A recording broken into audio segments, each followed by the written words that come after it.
Mkuu wa mkoa wa Mbeya, Mheshimiwa Albert Chalamila, leo tarehe 9 ya mwezi wa kwanza mwaka 2020, yeye na kamati yake ya usalama imemaliza mgogoro uliodumu kwa kipindi cha muda mrefu katika kanisa la Uinjilisti Tanzania mkoani Mbeya, baada ya kusikiliza pande zote mbili zilizokuwa zinashutumiana kwa kutafuna pesa za miradi ya kanisa hilo. Kwa undani wa taarifa hii, ungana nasi na kituo chako pendwa cha Harubu TV Online. Nilikuwa ni kiongozi wa kanisa, pia nilikuwa katibu wa ushirika, vile mwalimu wa kanisa. Ninasikitika kuchukua maamuzi makubwa kutoka kwenye ofisi yake. Ukimuuliza sasa mwenyekiti kwenye ofisi yake, je, kuna document yoyote inaonyesha kwamba walipeleka matatizo kama kwa ambao nimechagua mimi kwa kiongozi? Je, ushirikani kwangu kuna taarifa zote za kuonyesha kwamba mimi nina matatizo na wale nawasimamia? Alichukua maamuzi makubwa ambayo hakustahili kuyafanya yeye. Lakini jambo lingine linalosikitika, umesema kitu kwamba Mungu hayupo, na kweli Mungu hayupo. Naomba niseme, kama kweli watakiri mbele yako leo, nitakao wakuta wanajua wao. Aseme katibu mkuu pamoja na makamu ya wangu. Pili, nimeuliza hoja hizi tatu ndani ya mkutano mkuu. Cha kwanza nisema hivi, ndani ya kanisa maadili yamepungua kutazama sana. Jambo la pili nasema hivi, kuna mchungaji alikuwa anatumika kwenye ushirika wa kwetu miaka miwili hatujamuona. Tunaotumika kule ni walimu watatu. Nikasema kwa nini hiyo posho ambayo ilikuwa kwa mchungaji msitugawie walimu tunaotumika kule? Jambo la tatu nikasema ninataka nijue mshahara wenu wakubwa.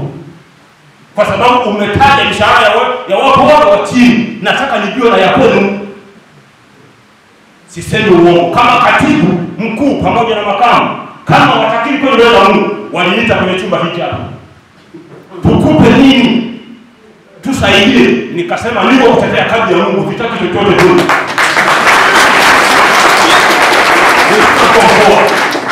Hawa wenzetu Mungu alishahawa muda kwao. Na kibaya kwenye eneo la maadili ya kanisa, nilizungumza kwa maana tulikuwa kwenye mkutano mkuu hapa, sitaji ilikuwa nini. Kuna watu wanafanya uzinzi hapa. Wachungaji wazima wanaibisha kanisa. Nisiseme mengi sana, lakini wenzetu kazi imewashinda, wajiuzuru. Mimi maoni yangu kulingana na mgogoro huu umetufikisha mahali hapa. Mimi ni mjumbe wa kamati kuu. Kwa kuwa toka tarehe 17 tulipokuwa na mkuu wa mkoa, kamati kuu haijaitishwa mpaka tunafika mahali hapa.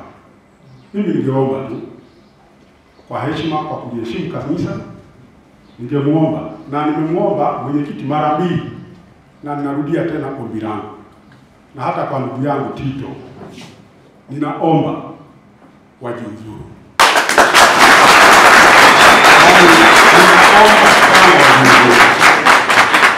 Nina sababu kadhaa za kusema wajiuzuru. Moja,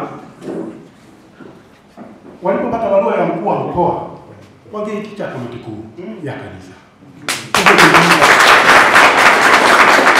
Lakini pili, mwezi wa 9 wanasema kulikuwa na tuhuma za kuna watu ambao walitaka kuwapindua. Mwezi wa 9 hawakuitisha kamati kuu. Kamati kuu ambayo ni mwenendo wa mwisho wa kanisa. Kwa nini? Na mpaka sasa baraza hili limeitishwa, kamati kuu haijaitishwa. Hiki kinatosha kwamba mjiuzuru. Ninaomba katika historia ya kanisa la Uinjilisti tumepata aibu kubwa sana. Yaani haidhihiriki. Ninachotaka kuomba tu wajumbe mkutano mkuu walitugawanyike. Tusigawanyike. Yaani kama tunagawanyika tunalifikisha wapi kanisa? Ni aibu. Ni aibu hata kusemana maneno kwa namna kutukanana. Sisi ni Wakristo. Ninasikitika sana. Sana. Hiyo ni moja wapo ambayo nimewahi kumshauri mwenyekiti wangu. Yaani iliniuma sana. Lakini ndio usiku wake kumshauri. Ushauri wangu ulilenga upande wa maisha ya kiroho tu, upande wa kanisa. Sikuangalia upande wa mali, kwa sababu mimi si mtaalamu. Lakini niliangalia upande tu namna watu wanavyoitwa, kuonywa, ukaripiwa. Nisema mwenyekiti, hata kama mtu anakuuzi, mwangalie Yesu. Kama Yesu angeuziwa siku ile, angesema nini ile mtu? Njia ambayo mnafanya, mnawaita, mnawaumiza watu, hata kama atainama kichwa chini, utamuondolea kichwa moyoni. Na kanisa sasa hivi limechafuka huko nje. Ninaomba msiwaite watu tena. Nisema hata mimi nikiitwa, mimi siwezi kukataa kwamba sikusemi. Hali ya kanisa jinsi ilivyo, huwezi kunyamaza kusema mwenyekiti au uongozi wote. Na nilimwambia kama mwenyekiti, huna washauri ndani ya uongozi wako. Nilimwambia mara 3, huna washauri. Huna washauri kwa sababu nilikuwa naambiwa na baadhi ya wajumbe wa kamati kuu kwamba kuna watu 7-8 hivi ambao ndio wanaomshauri mwenyekiti mpaka mambo yanaharibika. Na hii iliniumiza sana. Jamani, hata mwenyekiti kwa ujumla alinipokea, aliniheshimu na alinishukuru sana. Lakini vile vile alipopata barua ya mkoa, nilipopigiwa na mchungaji mmoja kutoka huko Mnyamwanga, nilimpigia na mimi akanieleza kuhusu barua ile, nishauri kwamba msiaishi kikao cha kamati kuu, fanyeni tarehe 16 uijulishe kamati kuu ya jambo hili, kwa sababu ni kubwa, ili wewe na kamati kuu mshikamane pamoja badala ya kushirikiana watu wengine. Alikubali, alisema nitawaeleza, lakini sio kama likalisha, sielewi. Ombi langu mkuu wa mkoa kwa mwenyekiti wangu wa kanisa, nampenda, na mshauri wetu wa kanisa nampenda, na mkurugenzi ndio nampenda. Ushauri wangu sio kudhalilika kusimama na kusema na jiuzuru kuanzia sasa. Sio swali. Nikikua tena ni heshima kwa mwenyekiti akisema nasimama na jiuzuru. Yaani heshima kubwa sana. Na sisi tunamheshimu, tutamkumbatia hapa. Kwa nini tusubiri mpaka mkutano useme ondoka? Hiyo ni aibu sana. Mimi nisingefurahi kabisa. Nisingefurahi, tusingekuwa tunamtukuza Mungu. Hata kama tipu itakaa, itawaondoeni. Kwa nini hatutawaondoeni? Hamtakwenda. Lakini kwa nini msiseme mwenyekiti na ushauri? Kabisa kwa moyo wangu wote. Ninajua inawezekana kabisa kama ingia fulani kwamba awacha tutaonana na watu. Hatutaki kuwa na watu hapa. Tunataka kanisa letu liwe safi.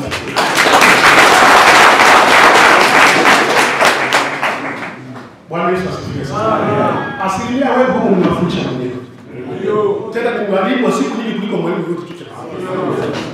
Kama nikigundua kwamba wewe umefundisha, unaweka makundi, na kuna wengine wajumbe ni waoja. Ninakwambia wewe ni mmoja wapo ambao ni mbaya. Sina wasiwasi, lakini uko pembeni. Sipendi kusikia kwamba kuna kuwa na makundi katika mkutano huu. Kwa sisi tumeaibika, sisi wote ni aibu yote. Ninaomba sana mwenyekiti, ninaomba sana kwa mwenyekiti, ninaomba kati. Ukisema wote hawatakuwa mwenyekiti. Ukisema tu mimi najiuzuru, wote hawatakuwa mwenyekiti. Wacha nisimame. Mimi nitamke neno kweli. Hata mimi binafsi sifurahishwi kabisa mgogoro unaoendelea. Kwanza unanyoma, unanyima amani, unanichelewesha kufanya vitu vingine vingi vya maana. Kwa hiyo niwaombe radhi kwa lolote lililozungumzwa na kusema kweli. Na mimi kutamka haya hapa kweli. Hapa ndio mahali sahihi pa mimi kutamka. Singeweza kutamka sokoni au kwa watu wengine. Ndio maana hata siku ile niliposema nijiuzuru kwa wale watu, sikuwa lazima kusema chochote. Kwa hali hii inayoendelea, mimi natamka kama mwenyekiti. Na naivunja kamati kuu yote. Ili tuweze kuendelea na utaratibu mwingine ambao tutamuona unafaa. Kwa hiyo mimi naomba isitupe tabu kabisa. Kutumia muda mwingi kujadiliana, kuzungumza, haina maana yoyote. Nasema kwa moyo wangu wa ndani. Si mnasema nashauriwa na mtu, sijashauriwa na mtu mwingine yoyote. Ni mimi mwenyewe kutoka kwa moyo wangu nimeamua. Kwa hiyo natamka kwa ujasiri. Lakini pia natamka kuwasamehe wale wote walioniuzi na wale wote ambao wanaona mimi niliwauzi pia wanisamehe. Hayo ndio maneno yangu kwenu ninyi yote. Mungu ndiye anayejua kila kitu. Shughuli ziendelee kwa kadri ambavyo Mungu mwenyewe ataona inapendeza. Labda ni Kiswahili kinaleta shida kwa watu. Nikisha sema nimekuja kama tuku, maana yake hata mimi sipo. Kwa lugha nyepesi, maana yake nimeachia.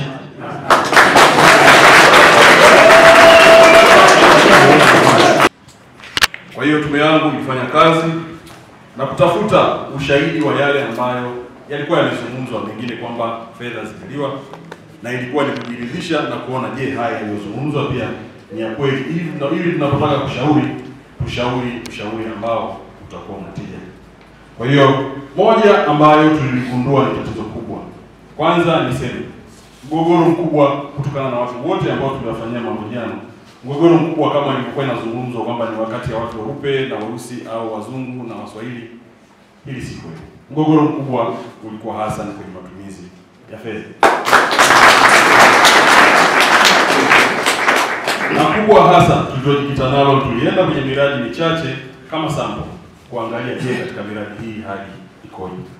Moja tulilikuta ni kwamba tukianza na shule ya Songo Sunrise, ripoti ya ukaguzi iko hapa. Katika hii ripoti ya ukaguzi, fedha ambazo zinaonekana matumizi yake hayaeleweki zimejulikana ni shilingi milioni 689.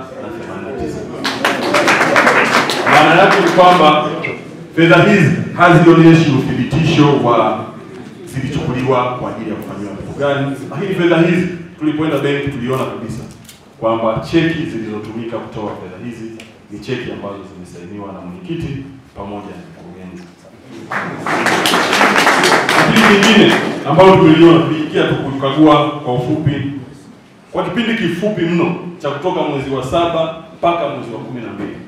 Fedha pekee ambazo zilitumwa kwa mwenyekiti na mkurugenzi nje ya utaratibu kwa kutumia tu M-Pesa na Tigo Pesa ni shilingi milioni 8,900,000. Na statement ya matumizi ya hizo fedha zilizokuwa zinatumwa kutoka kwa mhasibu wa shule ni hizi hapa. Zote kwa kila fedha na muamala ambao ulikuwa unatumwa na kutoka. Na of course tulijiridhisha zaidi baada ya kumhoji mhasibu wa shule ya Songo Sunrise kwamba hizi fedha inawezekana labda zilikuwa ni posho ya mwenyekiti au posho ya nani, maana ni fedha zao, maana aidha walikuwa wanawatumia kwa njia ya simu. Akasema hapana, hizi ni fedha ambazo nilikuwa naombwa kinyume cha utaratibu na mimi natumwa. Ilikuwa ni milioni 8,900,000. Lakini yapo matumizi mabaya ya fedha hasa kwa taasisi nzima ya kanisa. Na haya ni uchukuaji wa fedha bila kuwa na utaratibu. Moja, fedha nyingi zilikuwa zinaombwa kwa njia za simu. Mtu anapiga simu, naomba kiasi hiki cha fedha, na fedha zinatoka. Kiutaratibu, miradi hii yote, kila mradi katika bajeti yake umepangiwa kiasi cha fedha cha kuchangia kwenye kanisa. Kwa mfano, mradi wa hospitali unatakiwa uchangie shilingi milioni 4 kwenda kwenye kanisa. Mradi wa chuo cha ufundi ni milioni 5 na 500,000. Lakini utakuta ile fedha inatoka inakwenda. Lakini baada ya hapo kuna fedha nyingine zinaombwa na mwenyekiti na mkurugenzi nje ya utaratibu. Na tulipohoji kwamba fedha hizi sasa zilikuwa zinatoka kwa utaratibu gani, tulikuwa tunaambiwa tu bwana, tulikuwa tunapigiwa simu, mwenyekiti ana safari, anasafiri, kwa hiyo fedha tunaiomba na hakuna kuhoji, na fedha hiyo lazima itumwe na mwenyekiti apewe. Kwa hiyo yapo ambayo mengi yajitokeza. Lakini jingine ambalo lilikuwa linajitokeza ni kwenye fedha, miradi mingine ambayo inasimamiwa na kanisa. Kwa mfano, mradi wa nyumba tulimhoji mpaka katibu mkuu kwamba kuna vitu ambavyo kama katibu mkuu anavisimamia, lakini kuna nyumba za kanisa, fedha hii ya hizi nyumba inakwenda wapi? Walituambia moja kwa moja straight, walisema hii fedha ni fedha tunampelekea mwenyekiti kama sadaka anapoamua kwenda kutoa wapi. Nasema kama mradi na kama kanisa na hii ni miradi, kwa nini mnakuwa mna utaratibu huu? Lakini mbali kabisa tulienda kwenye chuo cha nesi hapa mkoa. Hali ya pale inasikitisha mno. Na pengine ikitokea kwa mfano ukafanyika pale ukaguzi, fedha ambayo itakuwa imepotea ni fedha nyingi zaidi. Kwa hali ambayo tulikuta. Moja, yamekuwa kuna matumizi ya fedha ambayo uombaji wake haufuati taratibu. Kwa maana maombi yote ya fedha lazima lianzishwe kama ni dokezo taratibu, bwana tunaomba fedha hii kwa ajili ya kitu fulani. yatapita kwa viongozi, yatathibitishwa na baadaye ndio unakuwa utaratibu sasa wa kutoa ile fedha. Haya hayapo. Ni fedha inaombwa na wakati huo huo inatoka. Kwa mfano, kwa kipindi cha mwezi wa tisa mpaka wa 12 katika chuo tu cha Nesi tumeona kuna fedha ambazo mwenyekiti na mkurugenzi waliomba zaidi nje ya zile pesa ambazo chuo kinatakiwa kichangie ni milioni 4 na zaidi ambazo sio zinatoka tu. Na zaidi na kujiridhisha zaidi, kuna maeneo tunakuta kuna fedha ambazo zinatumwa kutoka kwa keshia wa mradi, anatuma fedha kwa njia ya pesa. Tukimuuliza hizi pesa unatuma kwa ajili ya kitu gani? Kulikuwa kuna maombi yoyote? Tukiomba documents za kuonyesha maombi yale yalikuwa ni nini, dokumenti hizo hazipo. Lakini yapo tuliwahoji sasa pia watu kwa maana ya kutaka kusikia maoni yao. Kwa mfano, tulihoji walimu wachache wanatoka kwenye chuo, walisema bwana, sisi chuo hiki kinashuka na tumekuwa demoralized kwa sababu hatulipwi fedha zetu kwa wakati. Kwa mfano, kuna moja ilijitokeza, ilionyesha kwamba walimu walipewa fedha ya kwenda kusimamia elimu ya hizi tunasema mafunzo kwa vitendo karibu milioni 3 ambazo tulikuja kuhoji walimu hizi mlipewa kweli, wakasema hapana, hizo zimeandikwa lakini sisi fedha hizi hatupewa. Kwa haya ni mambo ambayo yametokeza. Kingine kikubwa ambacho tukiona ni kutoweka watu wenye uelewa wa mambo ya fedha katika hii miradi. Hilo pia ni tatizo. Kwa sababu unakuta sasa, kwa sababu huyu mtu ni mwinjilisti tu na anasali kwenye kanisa la mwinjilisti na ni ndugu yake fulani, basi anachukuliwa akawe. Haya ni mambo makubwa ambayo yanaumiza miradi yetu na yanaua hii miradi, kwa sababu tunategemea hii miradi iweze kukua, iweze kujiendesha. Lakini tujaribu tu kupata historia ya nyuma kidogo, wakati huko uongozi uliopita. Matatizo mengi yanayozungumzwa sasa kwenye uongozi uliopita hayakuwepo. Na hasa na migomo na vitu kama hivi na vitu vingine ambavyo kiukweli havizungumziki. Lakini baadaye tunataka kujiridhisha pia kuona namna ya transactions za fedha zinazofanyika. Leo kwa mshahara ambao tuliambiwa mwenyekiti analipwa, transactions zile na fedha ile inatoka wapi? Unajiuliza mara mbili, hizi fedha zinatoka wapi? Mwenyekiti unazipata wapi hizi fedha? Kuna shida kubwa. Hiyo ni miradi michache sana ambayo tulipitia. Lakini ikifanyika ukaguzi wa kina kwenye miradi hii, fedha iliyopotea. Kwa mfano, minimum kwa mradi tu wa chuo cha Nesi inawezekana ikawa si chini ya milioni 1. Fedha ambazo hazijulikani zimetoka kwa utaratibu. Lakini yapo mapungufu mengine makubwa ambayo yanatokea na yanafanyika kwa unajiuliza hivi vitu vinafanywa kwa utaratibu. Kwa mfano, bodi ya shule haifahamu mkopo ambao ulichukuliwa na mkurugenzi wa kanisa shilingi milioni 50. Alichukua mwenyekiti wa kanisa, bodi haifahamu wala kamati kuu haifahamu hii milioni 50 baada ya kuchukuliwa, ambayo dhamana yake baada ya kuwekwa dhamana kwa mfano mkopo uliomba kupitia shule ya Somo Sundays, lakini dhamana ya mkopo ile imewekwa nyumba ya mkurugenzi.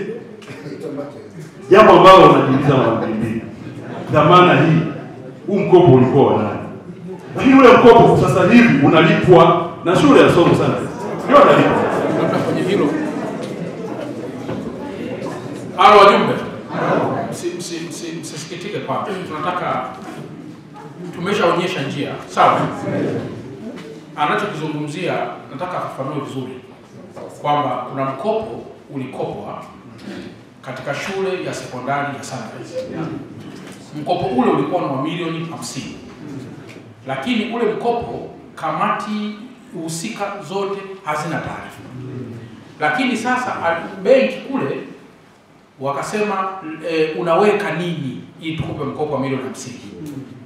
Badala ya kuweka majengo ya shule ambayo yapo, ikawekwa nyumba ya mkurugenzi. Sijui mnanielewa? Na ule mkopo sasa ukaingia kwenye shule. Sasa na utokaji wake wa zile fedha ndio anaendelea kueleza sasa. Zile fedha baada ya kuingia zilitoka, zile fedha zikachukuliwa zikapelekwa chuo cha Nesi. Karibu milioni kama 19. Tulipohoji hii pesa ilienda huku kufanya nini? Lakini tulipomhoji pia keshia wa mradi wa Nesi, maelezo ya fedha iliyoingia na ya fedha iliyotoka yakawa yako tofauti kabisa. Lakini pia fedha ile ilitupiwa kwa nini? Wakasema tulilipa mishahara. Lakini tukataka kujiridhisha kweli fedha ile ilitoka kulipa mishahara. Jambo ambalo tulikuja kugundua hapana, ile fedha ilikuwa ilipitishwa kule, lakini ilikuja kutolewa na matumizi yake baadaye hata hakujulikana ile fedha imeenda wapi. Lakini zipo fedha ambazo kuna mbao ziliuzwa. Document nazo. Mbao ziliuzwa karibia mbao 6,000 ambazo zilienda thamani yake karibia milioni 24. Ambao fedha hii pia haikujulikana hii fedha ilienda wapi. Tulipotaka kudai kwamba fedha hii tunaomba tujue hii fedha ilienda kufanya nini, pia matumizi yake hayakuonekana. Lakini ziliomba fedha kutoka shule shilingi karibia milioni 8 ya kununua gari ambalo tulienda kuliona. Kiukweli gari kwa thamani ile gari halina thamani hiyo. Lakini ziliomba pesa nyingine kama milioni 5 kwa ajili ya kununua uwanja wa kujenga shule. Tulipotaka kwenda kuona huo uwanja, pia huo uwanja hatujauona. Lakini yapo matumizi mengine ambayo yalikuwa mabaya. Kwa mfano, kuna gari liliuzwa. Kuna Land Rover iliuzwa. Ile gari ilipouzwa kiutaratibu wa kawaida kwa hizi haya magari ambayo yanakuja kwa taasisi hizi ambazo zina exemption, maana yake yule anayeuziwa lazima aelezwe wazi kwamba hii gari hii ulichukue. Cha kwanza nenda kalipe ushuru, kodi ambao tulikutolea kwa sababu ilikuja kama mkopo. Ilikuja kwa maana ya msaada. Kwa hiyo kalipe hii ili baada ya kulipa sasa ndio hii gari uweze kuichukua tukuuzie kwa bei ile. Ile gari imeuzwa. Na katika kitu kisichokuwa cha kawaida kuna vitu vimefanyika kwenye ile gari. Tukitaka kwenda kuhoji na kuangalia vitu gani vinafanyika. Ile gari mpaka leo bado inasoma jina la taasisi ya uinjilisti Mbalizi. Lakini tulipoenda kujiridhisha pia kuna shida hata kwenye namba za ile gari, kwamba kuna vitu ambavyo yule mtu pengine hajaelezwa kweli kwamba ile gari inafanya nini. Hivi vitu vyote vinajitokeza. Sasa unajiuliza, kama taasisi zetu zingekuwa na watu ambao ni wasomi na wanasimamia hivi vitu, kwa nini hivi vitu vinaenda kwa utaratibu huu? Kwa hiyo tuliyagundua ni mengi sana. Kwa hiyo ushauri wetu sasa kama kamati ambayo tumeyaona na tunaona ushauri,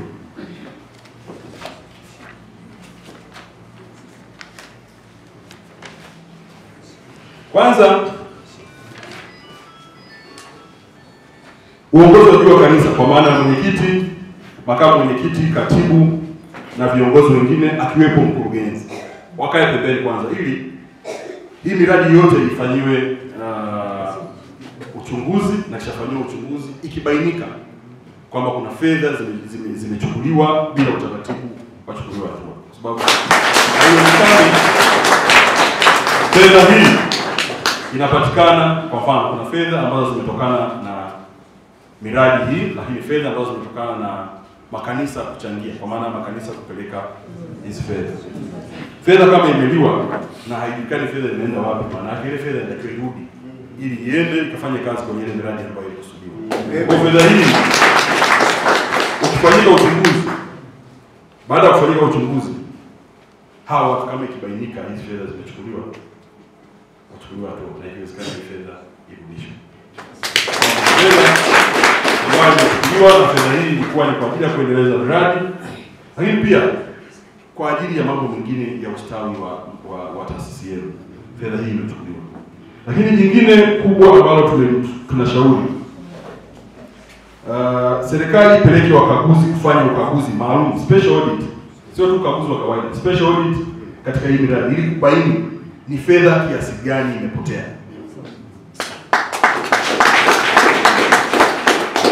Lakini nyingine sambamba na hilo ni kwa kuchunguza pia mali za hawa, kwa sababu yapo mambo mengi ambayo tumeona. Kwa mfano, kuna nyumba za mkurugenzi hapo nje tu zinajengwa, ni nyingi kiasi kwamba unaweza kusema haya, kwa kawaida tunajenga nyumba ngapi sasa hivi, ambayo pia haya mambo na kwenye akaunti zao na fedha zinapoingia na kutoka yanatia shaka. Hili nalo lifanyika ili kubaini haya, hizi fedha zinaingiaje na zinatokaje, na hii miradi yao binafsi inajengwa kupitia fedha zipi. Lakini nyingine ambayo tumeliona ni la msingi, kwa sababu wakati haya yanafanyika, kwa maana ya kubaini sasa fedha zilizopotea na nini, manake uongozi lazima ukae pembeni ili wachunguzwe. Manake mteuliwe sasa uongozi wa mpito utakaoongoza kanisa kwa kipindi kilichobaki mpaka uchaguzi, kwa maana kipindi cha mwezi wa 6 ambapo kanisa litakuwa linafanya uchaguzi. Kwa uwepo uongozi wa mpito wa kipindi ili hao wapishe uchunguzi ufanyike. Ukishafanyika, then kama kuna taratibu nyingine za kisheria zichukuliwe kwao, wakibainika zichukuliwe, lakini kanisa lisibaki sasa halina uongozi kwa kipindi hiki. Kingine yafanyike mabadiliko ya ndani ya watumishi kwa kuwa kubainika maeneo yote yenye vitengo vya fedha. Kumekuwa kuna ukabila upo, umeonekana, tumeyaona, lakini kuna undugu, huyu ndugu wa fulani, huyu ndugu wa fulani. Miradi hii ili iweze kwenda inatakiwa isimamiwe na watu wenye profession. Na watu waliosomea taaluma hizi. Kuliko kuweka ndugu tu kwa sababu ni ndugu yako unataka umweke. Madhara yake ndio haya tunayaona kwamba leo ukianza kuhoji huyu mhasibu, taratibu zako za kiasibu, hata kama ulikuwa unaomba fedha, taratibu zako za kiasibu zinasemaje? Kwa hiyo unajua kwamba huyu mtu alikuwa anafanya, lakini pia uwezo wake wa kiasibu pengine ni mdogo. Ndio maana alikuwa anashawishi, kwa sababu hata kama mtu anakuambia toa hela, basi tafuta njia ya ile hela kutoka, hata kama wauagiza njia ambayo pengine itakuwa ni njia nzuri na imefuata taratibu, lakini hakuna taratibu zilizofaa kutadindiza. Huyu je, ni msomi na anafahamu taaluma yake? Hili pia lilikuwa tatizo. Na hii jingine, kamati inaona ipo haja ya watu wenye uwezo kuendesha miradi na usimamizi na kanisa ili kuongeza ufanisi na tija na kuepuka kujaza ndugu na watu aidha kwa sababu wanatoka katika kanda fulani.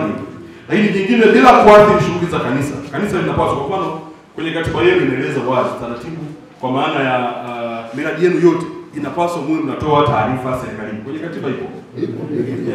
Kwenye katiba ipo na inaeleza wazi kwamba taarifa zote za serikalini. Lakini kwa muda wote hii miradi kwenda jiendesha tu na inakwenda, na ndio maana pengine hata sisi kama serikali tulikuwa hatujui kitu gani kinaendelea huko, sababu pengine taarifa tulikuwa hatupati. Hili lipo kisheria na kwenye katiba yenu mlitaji. Kwa hili pia lifanyike na taarifa zitolewe kwa serikali. Lakini yote kwa yote, uendeshaji wa shughuli zenu za kanisa pamoja na miradi kwa kweli unasikitisha. Na hatupaswi kujiendesha hivi. Tunapaswa tujiendeshe kwa taratibu. Lakini zipo njia nyingine za msingi na sahihi za kushughulikia matatizo yenu ya ndani, ambazo kwa namna moja au nyingine mengine yanaweza yasifike hata kwa watu, kwa sababu hapa mlipofika kiukweli tatizo, na mengine yanaliaibisha kanisa, ambayo mengine mngeshughulikia ndani wa kufuata taratibu zenu, pengine huku yasingeweza kufika. Lakini tumekuwa tukihoji wengi, kila mmoja mmoja, jamani nyinyi mnaonaje? Kila mtu ndiye mmoja katika kitu kisichokuwa cha kawaida, asilimia kubwa alisema bwana tunaomba uongozi upishe. Lakini pia tulipohoji, nyinyi sasa mnafikiri hata kama utapisha uongozi wa mpito mnaofikiri na hizi ni nani anaweza akafanya? Tulihoji pia hili kutaka kujua pengine kila mmoja na maono yake na jinsi gani anashauri. Kila mmoja alisema bwana, sisi tunamkumbuka sana mchungaji sana. Tunafikiri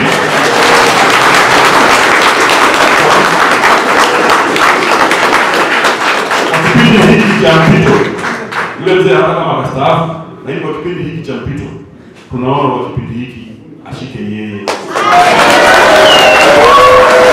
Labda niwahakikishie tu kwamba serikali inaweza kuingia kwenye simu yako muda wowote, inaweza kuangalia kwenye benki yako muda wowote, inaweza kuangalia mawasiliano unayoyafanya muda wowote, na inaweza kuangalia kama kuna njama za aina yoyote muda wowote. Na ndio maana huwa narudia, ndugu zanguni, kuweni makini kwa mnachokisema. Kwa hiyo ninachoweza kuhitimisha tu zaidi, kwa sababu na sisi pia tunatakiwa twende mahali pengine, ni kwamba jambo la kwanza hili mlilolifanya na walilofanya mwenyekiti la kukaa pembeni kwanza ili kupisha sasa wimbi la uchunguzi ni jambo zuri sana. Kwa hiyo ninachoweza kukisema ni kwamba RPC na mtu wa TAKUKURU, hii kazi ni yenu na muifanye hiyo kazi mapema ili ambao kazi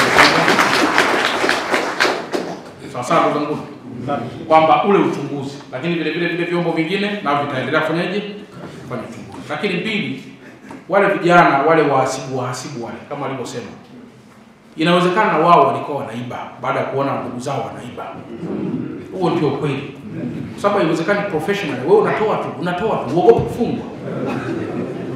Kwa hiyo mapendekezo yangu pia, fanya reshuffle. Kwa vile uongozi utakaoingia, fanyeni reshuffle. Wekeni watu wenye taaluma waweze kuendesha na ambao watawasimamia. Kama mnafikiri cheo ni ndugu, wewe ndugu nenda kawe daktari. Ukiwa ukiwa hujasomea udaktari. Sawa sawa ndugu zangu. Kwa hiyo mkafanya hiyo kazi. Umeua kanisa. Kuweni viongozi wa kushauri, msio viongozi wa matumbo. Umeelewa? Kuweni viongozi wa nasaba. Dhambi ameumbiwa binadamu. Na hata Yesu Kristo pale msalabani alipokuwa anadondoka na msalaba, maana yake ni kwamba sisi kama binadamu tuliokombolewa naye tutadondoka pia, lakini tukumbuke kusimama kwa sababu mbele yetu kuna altari. Utadondoka ila ukumbuke kusimama kwamba Mungu samahani katika hili kweli nimedondoka. Ndio maana ya ule msalaba Yesu anadondoka mara ya 3. Anadondoka mara ya 2. Maana yake ni kukumbusha binadamu kwamba utaishi kwa kudondoka, lakini kumbuka kwamba pana msalaba. Usifanye vitu kama watu ambao huwa wanashinda kwa waganga wa kienyeji muda wote. Nyinyi mmeishika Biblia, msiitanie Biblia. Mmeishika Biblia. Nadhani hata na wale ambao mlikuwa mmekuja labda kwa kushabikia upande wa Lena au upande wa mwenyekiti, simameni sasa katikati, kuweni walimu wa kanisa.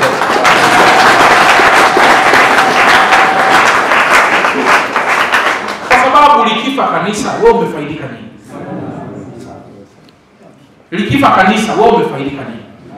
Ikifa hospitali, wewe umejengewa nyumba, umefaidika nini? Hivi utaishije kwenye hiyo nyumba uliyojengewa baada ya kufa hospitali?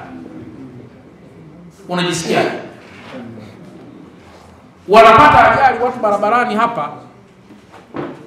Wanapata ajali hapa barabarani watu. Wanakuja kutibiwa hapo.